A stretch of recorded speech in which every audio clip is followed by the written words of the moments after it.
કેમ છો મારા વહાલા મિત્રો? હું જાહ્નવી અને આજે હું તમારા માટે એક ખૂબ સરસ મજાની વાર્તા લઈને આવી છું. આ વાર્તા લખી છે આપણા ગુજરાતી સાહિત્યના એક સુપ્રસિદ્ધ કવિ, નવલકથાકાર, વાર્તાકાર, લોક સાહિત્યના સંશોધક, સંપાદક, વિવેચક, અનુવાદકર્તા અને આટલા બધા વિશેષણોથી તમે કદાચ જાણી ગયા હશો કે હું કોની વાત કરું છું.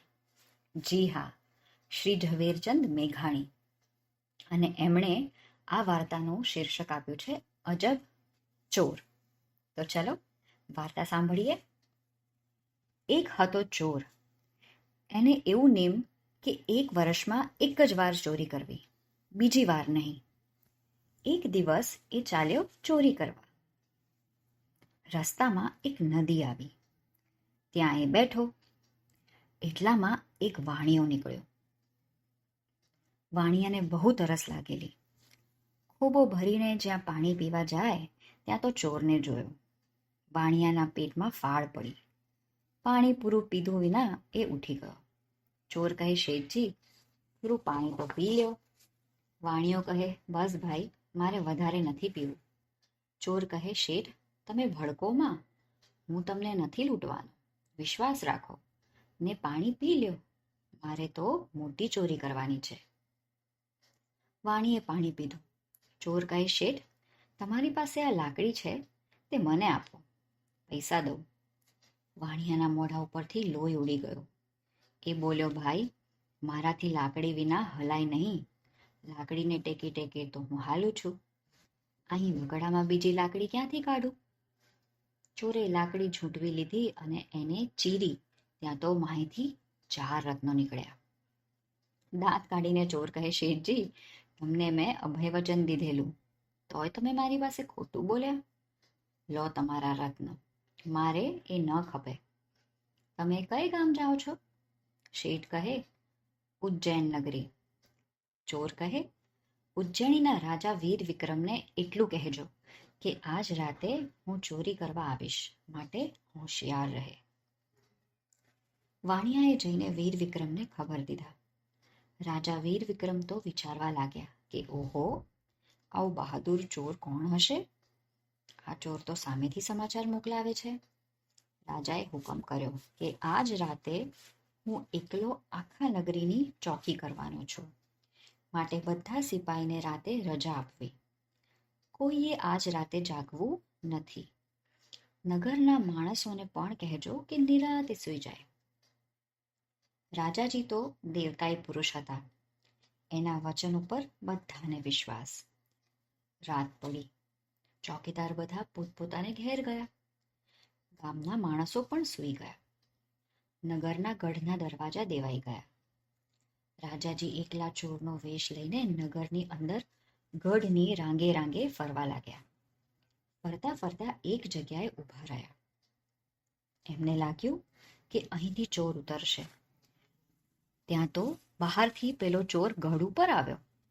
ચોરે જોયું કે અંદર એક આદમી ઊભો છે, એટલે તે પાછો ફરવા માંડ્યો. ત્યાં તો રાજાએ સિસોટી મારી. ચોર એકબીજાને જોઈને સિસોટી મારે તેવી જ આ સિસોટી હતી. ચોર સમજ્યો કે આ કોઈ મારો જ ભાઈબંધ લાગે છે, એટલે એ અંદર આવ્યો. વિક્રમ રાજાએ કહ્યું, ચાલ દોસ્ત, હું આ ગામનો ભોમિયો છું, તને સારા ઠેકાણા બતાવું. બંને જણા ચાલ્યા. ચાલતા ચાલતા એક શાહુકારનું ઘર આવ્યું. રાજાએ અંદર જવાનો રસ્તો બતાવ્યો. ચોર અંદર જાય ત્યાં શેઠ જેઠાણી ભર ઊંઘમાં સૂતેલા. ચોર થોડી વાર ઊભો. ત્યાં ઊંઘમાં ને ઊંઘમાં શેઠાણી બોલ્યા, કોણ છે ભાઈ? આ સાંભળીને તરત ચોર બહાર નીકળ્યો. રાજાને કહે કે ચાલો બીજે ઘેર, અહીં ખાતર નથી પાડવું. રાજા કહે, કાં? ચોર બોલ્યો, શેઠાણીએ મને ભાઈ કહ્યો, બહેનને તો કાંઈક દેવાય, એમ કહીને પાછો અંદર ગયો. પોતાની પાસે સોનાનો એક વેઢ હતો, તે શેઠાણીની પથારીમાં મૂકી આવ્યો. પછી 2 જણા બીજે ઠેકાણે પહોંચ્યા. ચોર અંદર જાય ત્યાં શેઠાણી સૂતેલા. ચોરનો હાથ એક મીઠાની ગુણ ઉપર પડ્યો. એના મનમાં થયું કે આ શુકનની સાકર છે. એક ગાંગડો લઈને મોઢામાં મૂકે ત્યાં તો મીઠું. ચોર તરત બહાર નીકળ્યો. રાજા કહે, કેમ, શું થયું? ચોર બોલ્યો, ભાઈ, આ ઘરનું લૂણ એટલે કે મીઠું મારા પેટમાં પડ્યું. મારાથી લૂણ હરામ થવાય નહીં. ચાલો બીજે ઘેર જઈએ. રાજાને થયું કે આ તો ચોર છે કે સંત છે. ત્રીજે ઘેર ગયા. રાજાએ રસ્તો દેખાડ્યો. ચોર અંદર જઈને અંધારામાં હાથ ફેરવે ત્યાં એક જુવારના કોથળામાં એનો હાથ પડ્યો. ચોર તરત બહાર નીકળ્યો ને રાજાને કહ્યું કે ભાઈ, શુકન તો બહુ સારા થયા. જાર હાથમાં આવી. પણ જે ઘરમાં શુકન થયા તે ઘરને કાંઈ લૂંટાય? એ શુકન તો હવે પડવાના. ચાલો આપણે હવે ફરી બીજા ઘરે જઈએ. રાજા કહે, ચાલ ભાઈ, આપણે રાજમહેલમાં જ જઈએ. બેઉ જણા ચાલ્યા રાજમહેલમાં. રાજમહેલની અંદર દાખલ થયા ત્યાં એક પણ ચોકીદાર ન જોયો. ચોર પૂછે છે, ભાઈ, આ તે શું? ગામમાં કોઈ ચોકીદાર જ નથી. દરબારગઢમાં એ કોઈ માણસ નથી. રાજા વીર વિક્રમનો બંદોબસ્ત તો બહુ વખણાય છે.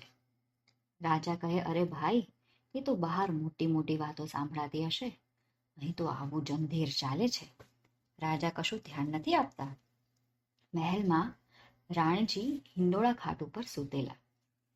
રાજા ચોરને કહે કે આ ખાટના પાયા સોનાના છે. પાયા લઈ લઈએ એટલે છોકરાના છોકરા બેઠા બેઠા ખાય. પણ ખાટ શી રીતે કાઢવી? રાણીજી જાગી જાય તો? પછી ચોરે ખાટ હેઠળ ઉપરા ઉપરી ગાદલા ખડકાવ્યા. ખાટને અડે એટલો મોટો ખડકલો કર્યો. પછી છરી લઈને ચારે તરફથી ખાટની પાટી કાપી નાખી. એટલે રાણીજીનું શરીર નીચે ગાદલા હતા તેના ઉપર રહી ગયું. પછી ચોરે દાંત ભરાવીને ખાટને આંકડિયામાંથી ખેંચી લીધી. પછી એણે વીખીને 4 પાયા જુદા કાઢ્યા. 4 પાયા લઈને બંને જણા પાછા ઘરની રાંગે પહોંચે. પેલો ચોર કહે, લે ભાઈ, આ 2 પાયા તારા ને 2 મારા, સરખો ભાગ. રાજા કહે, હું એક જ પાયો લઈશ, મહેનત તો તે કરી છે. ચોર કહે, ના, તે જ મને ઠેકાણું બતાવ્યું, તારી મહેનત પણ ઘણી છે. ત્યાં તો ઝાડ ઉપરથી એક ચીબરી બોલી. તુરત જ ચોરે રાજાને કહ્યું, ઓળખ્યા તમને, શાબાશ છે હા રાજાજી, માથે રહીને ચોરી કરાવી કે?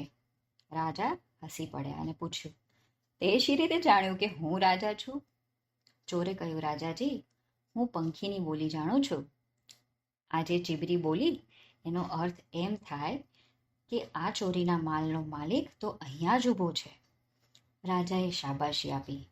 ચોરને પોતાના મહેલે લઈ ગયા. બીજે દિવસે મોટી કચેરી ભરીને ચોરને ઇનામ દીધું. એની નીતિના વખાણ કર્યા. એને રાજમાં મોટી નોકરી દીધી. હતી ને ખૂબ સુંદર વાર્તા? મજા પડી ને? આવજો.